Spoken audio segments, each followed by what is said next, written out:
my personal page in just a second, and we are live. Hey guys, it's Ted Bogert with the Ted Show. I need a theme song. I have some people working on that, so we're going to figure that out in a little bit. But enough about me. I'm very excited to have this young lady on the show, Liliana Pickens. She is, let's talk about leadership through crisis, and I think we can all kind of relate to that, what's been going on in our world. And it's not just COVID, it's racial, it's housing, there's so many things that we're all trying to figure out, and so we need strong leadership. Enough about me. Welcome, Liliana. Thank you so much for having me. I love that you think I'm young. No, I love that you agreed to come on. I love what you're doing. I think I read something that you all were working on in your specific office, and that kind of prompted me to follow back up. We could all use some hope and some tools to get through what we've been getting through or trying to get through. So tell us a little bit about you before we get into the topic. Give us a little background on Liliana. Awesome. So who am I? I am first and foremost a mom of 3 boys. Every time I say boys, I have to correct myself because my oldest is 21, and I don't think they're boys anymore. You know, they're almost You men. have a 21-year-old. I do. 21, 18, and 15. All boys. It's a lot of fun. Yes, I've been married for 20 years, and I've been in real estate for 3 years. I am also a runner. I run marathons. That's what I do for fun. I know, it's a little crazy. I've been a runner for 11 years. It's going to be 11 years next year. Why running? What does it do? Is the running, is that where you get your peace of mind, where you kind of have time to think? What is it about running that you love? So I started running because a friend inspired me to run. And I saw her crossing the finish line at a marathon and said, I need to do that. I need to know how that feels. There was something in her face, and I mean, everything. It was just amazing. Of course, later, a few years later, I found out it is amazing and very, very exhausting. And I feel like I found myself through running, right? Like I found my strengths through running. I found that I was very disciplined, and when I put my mind into something, I can totally accomplish it. Running taught me how to dream and make the dreams come true, and build the plans and build structure around everything. So all I've learned in my running world, I also bring obviously into my business world and my personal world, because running is life for me, and it definitely helps me stay put. You know what I love? I love when someone has a passion like that, and you, not only a passion, but I can tell it's sort of like a grounding factor for you. I should just look at tapes of you, since I'll have a cocktail in my hand and watch you, and maybe I will get some of that via osmosis. But I love the fact most people I know who are runners say that once you're in it, once you're in the groove, there's nothing like it. I love that. There's strength through pain, right? I feel that's the biggest lesson that running has taught me. That even when you think you cannot go one more step and you feel like you're literally dying, you can go one more step and you are so not dying. You are probably the most alive you've ever been. And I think that has helped me deal with all the crises, right, that have been thrown at me, not just in my professional life, but also in my personal life, because no one has a perfect life. We don't. And I think a lot of times we get people, when people see the show, people will comment to me later, gosh, that person had it all together. And I'm like, well, then you missed the point of the show. I want to show how we don't have it all together, but what we're doing to try to figure out how to handle the things, which brings me to the topic. Well, really quick though, I want to give a plug. You are in real estate. Tell me a little bit about that. And you've only been in real estate for 3 years. Is that what I heard you say, or is that right? Yeah. I've been in real estate for 3 years. I started with Keller back when I started real estate. That was my only choice. People ask me that all the time. Did you ever contemplate anyone else? And my answer is always no. Mainly because the person that suckered me into real estate was with Keller Williams. And second of all, because their values just align with mine. So it's the perfect place for me, right? It's not for everyone, and that's okay. But it's 100% for me. I started as an agent, as a buyer's agent in a team. And today I lead the office in Hunters Creek, proudly. So. That's amazing. So today my team is 127 agents and 3 staff members. What's it like being, and Ogla just popped on and said hi. Hi, Ogla. Hi, Melanie. Hey, Kelly. What's it like in this? What was it like as COVID starts to crunch in on us, and late March, it all really becomes a reality that we're going to be quarantined. What's it been like? Because that's really one of the crises that happened that we talk about in the topic. That was a crisis, right? You had to pivot, you had to maneuver, you had to do things quickly. What did you all do? How did you manage to make the shift and still be productive?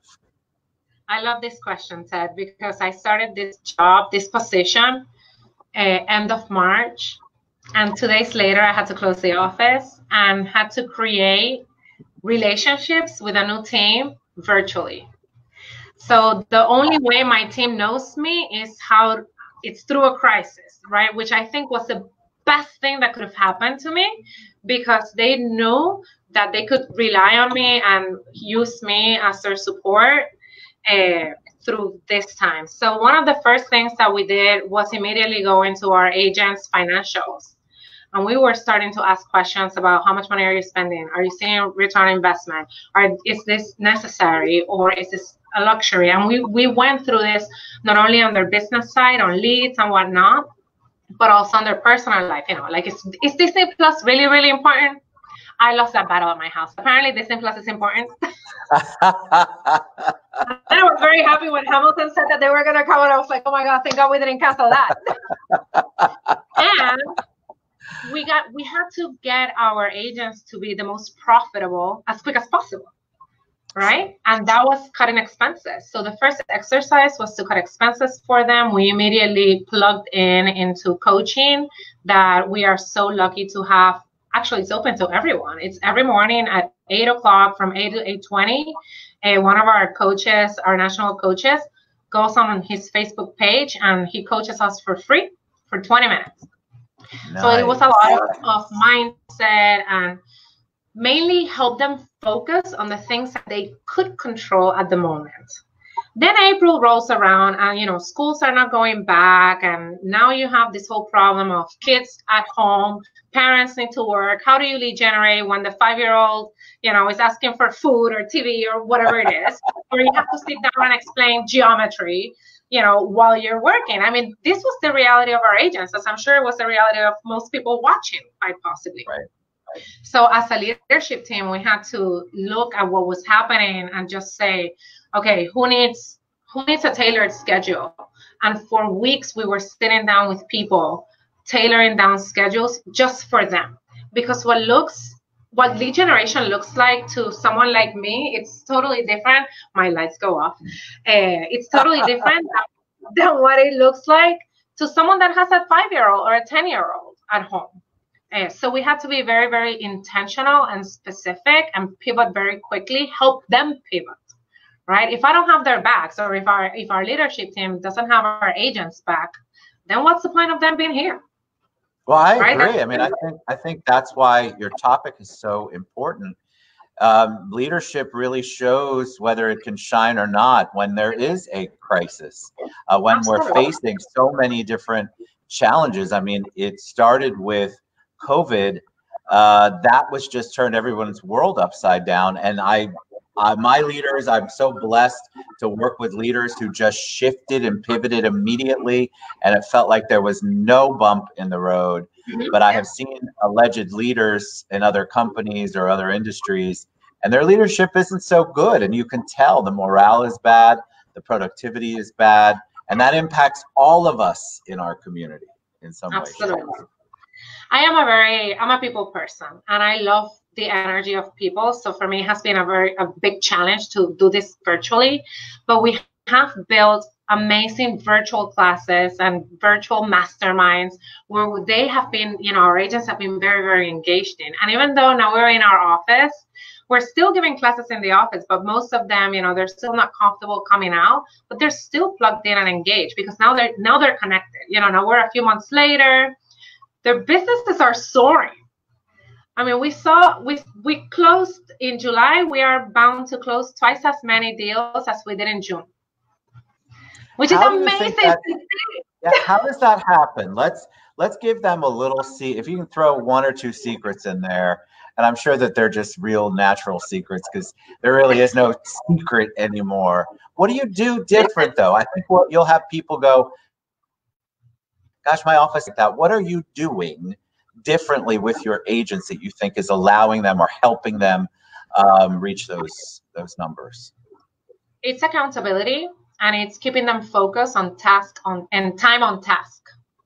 If they were talking to 20 people a day, they need to be talking to 40, 60 people a day today. They need to triple down on their activities in order for them to see what's going to happen, the fruit of their labor 60 to 90 days later, right? So it's high accountability. We're on the phone with our agents. It takes us like 6 weeks to go through the whole roster. So we've been on the phone with all of them for, 2 or 3 times already.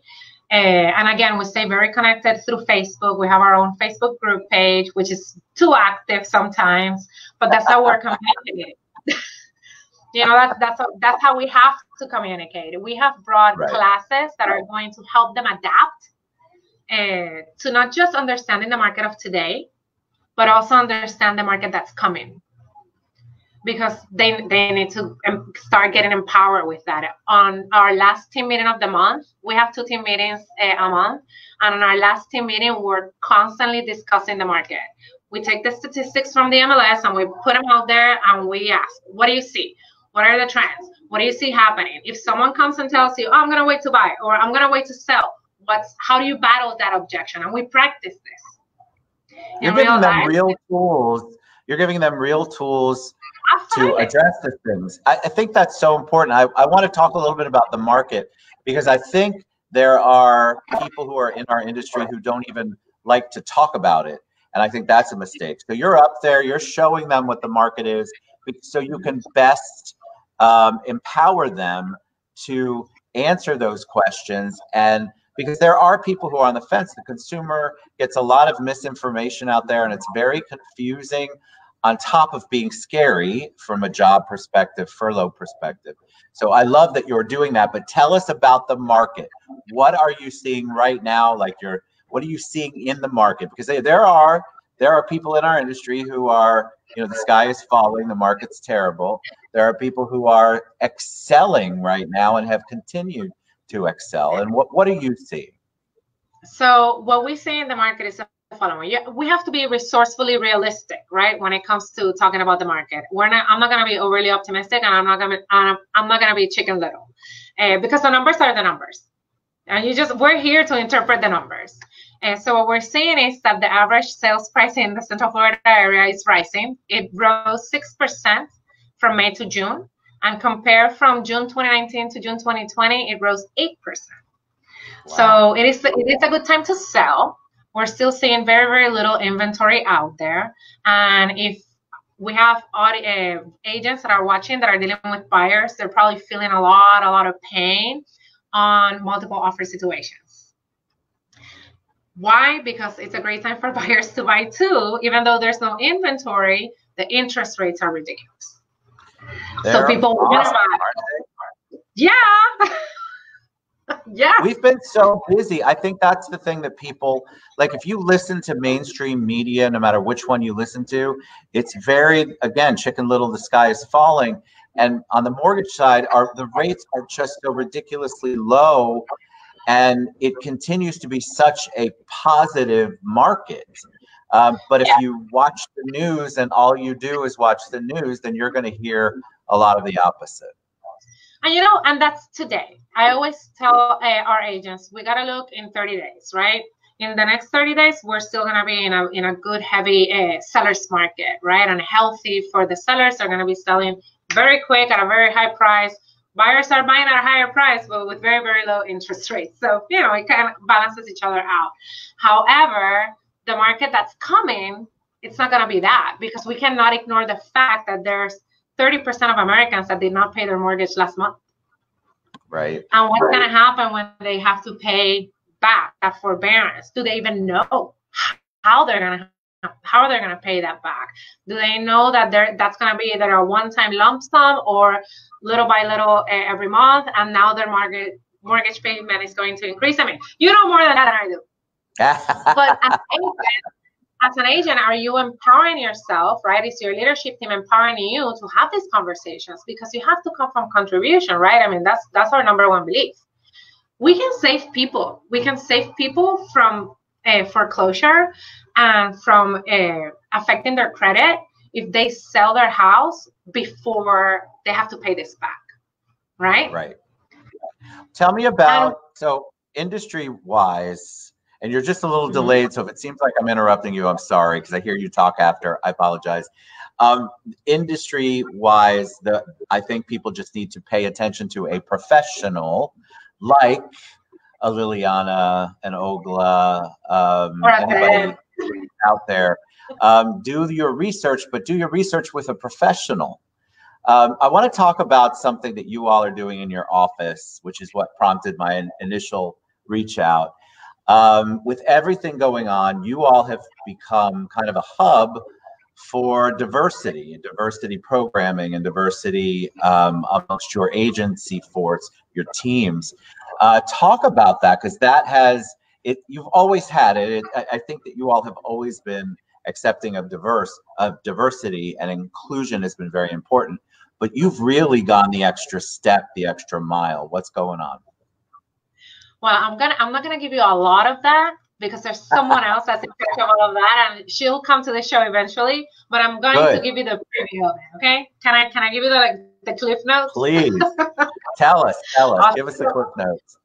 So our office is in Hunters Creek, and this is a very, very multicultural office. We have Black people, we have Hispanics, we have white people, we have a little bit of everything. We have people from Morocco. I mean, we are proud of who we are because of our diversity and multiculturalism, and the feeling of belonging.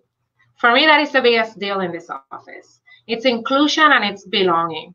Why? Because a group of people is going to be its most successful when they feel they belong somewhere. And that's the power of this office. And I swear to you, like, just come in, just walk through these doors, and that's what you're going to feel, right? So when the whole Floyd issue happened, right, when he passed away, and the social revolution that we're into now, our company, you know, our head, Gary Keller, came out with a very firm statement that he was going to build a task force, and that he wanted every region and every market center to have a task force, and we're calling it a social equity task force. And we're now building that little by little. And what does that mean? What is it that we want to do? What we want to do is not just have agents feel like they belong and we're inclusive, and yes, you're obviously welcomed here, and racism is not tolerated in this office at all. But how can we change the way we do real estate? Things like redlining. How can we go lobby on the National Association of Realtors or on our local boards to teach people, right, and educate agents on how to do this business properly without discriminating against others? And the stories that we're hearing from Black agents in our community are very disturbing. Very disturbing. So it's definitely a conversation that needs to be had. And I am super proud that our operating principal, Ogla, is the one leading the cavalry here, because, you know, she's the girl.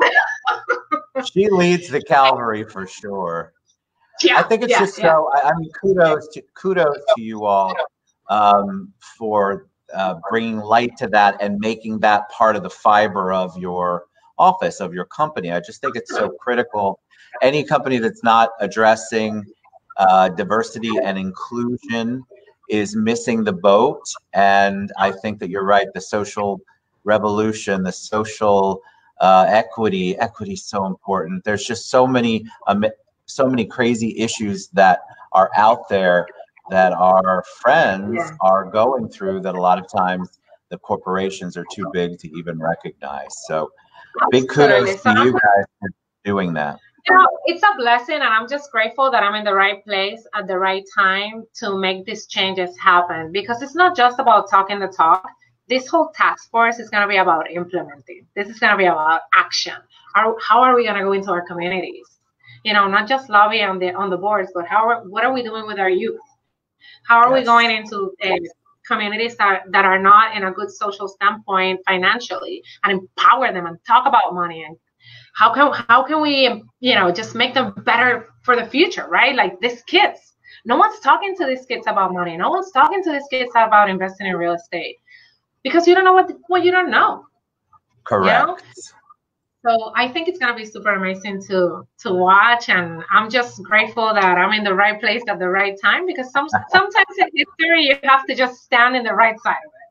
And I think go ahead. I'm sorry.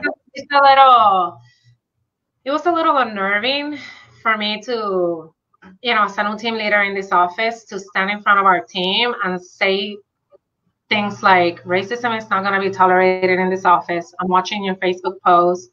The moment I say something inappropriate, you're going to get a phone call. I mean, that's where we draw the line. I mean, I drew the line, and you're going to get a phone call. I'm going to release your license, and you can go work somewhere else. That is okay. You know, but it's not going to be tolerated. Absolutely. Well, I think we have to take a stand. We have to have a zero tolerance policy and mean it, because that's just one incident. You know, there's a whole bunch of stuff. That's just the tip of the iceberg. I have been very proud of our community, I think, as a whole, because I have seen some very, very disturbing posts by agents, and the agency force got rid of them immediately, and I love that. So, you know, you have a right to say what you want to say in America, but the consequences come with it. So I'm happy that our industry takes the lead on that. I have one last personal question before we head out. I try to throw a personal question. When you hear the word hero, who's the first person that comes to mind? Wow, hero. Well, you know, that's going to be my grandmother. Hands down. Why? That's my grandmother. My grandmother was the strongest woman I knew. Every time someone tells me, I just don't know how you're handling this, or, you know, how you're so strong, or blah, blah, blah, I go back to my grandmother. You know, my grandmother was the epitome of strength. She always voiced her opinions in a very kind, loving, and firm way. And that's what I saw growing up. She had to bury a husband and bury a child. Wow. And still didn't lose it. And for me, that's huge, because I've gone through, you know, with the kids. I have one kid that's his system is compromised. His immune system is compromised. So when we're thrown with that, you know, I could go back to her and channel that energy and that strength of, okay, guide me through this. How do we do this? You know, and it's always having that problem-solving hat on, right? That's why I don't freak out in a crisis, because I already know how I'm going to I have a predetermined reaction to a crisis, for good or for bad. And my predetermined reaction is, we're going to solve it. Then we have a meltdown for like 5 minutes. So we're going to go into problem solving first. And she taught me how to do that. Beautiful. That's wonderful. I love to hear that. I think that's very cool to say out loud. All right. So Liliana Pickens with KW Legacy. Her website is right there if you want to reach out to her. You want to learn more about what they're doing in the real estate world, buying a house, selling your home. Listen, we got to plug. I got to plug her. It's just such a blessing. That's right. That's right. It's such a blessing when leaders come on and share their journey and their purpose and their why. And so thank you for all you're doing out there, Lily. I appreciate it. Thank you so much for having me, Ted. It's been a pleasure. See, it wasn't so bad, right? No, it was great. Well, tell Ogla from me. You guys will be back around 3 o'clock. Thank you so much, Lily, for being on the show. Absolutely. All right. See you guys later. Bye. Bye.